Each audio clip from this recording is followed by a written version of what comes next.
shot, Mr. President? No, I haven't any side effects the first or the second shot, thank goodness.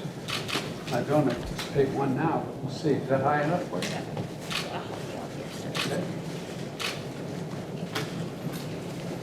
Is the First Lady giving hers as well today, Mr. President? She's going to get one. I think she's teaching that, but she's going to get one, yes. Mr. President, what do you say to world health leaders like the World Health Organization who say wealthy nations should help more countries without vaccinations get vaccinated before they can boosters here in America? We are helping. We're doing more than every other nation in the world combined. We're going to have well over 1,100,000,000 shots, and we're going to continue going. We're going to do our part. We've also given a great deal of funding to COVAX, which is the vehicle that does this. So we have plenty of opportunities to make sure we get everyone in the world to play our part, the largest part in the world of getting everyone vaccinated. How many Americans need to be vaccinated for us to go back to normal? Like, what is the percentage of total vaccinations that have to be deployed?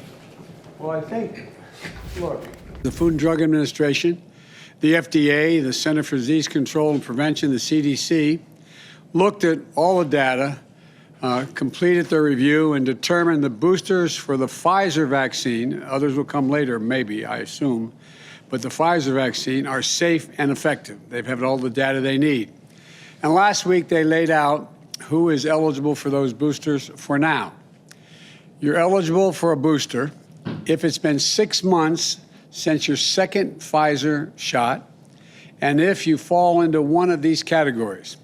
People over 65, which is hard to acknowledge, adults, I'm only joking, folks, adults with certain underlying health conditions like diabetes and obesity, and those who are at increased risk of COVID-19 because of where you work or where you live, like healthcare workers, teachers, first responders, grocery store clerks.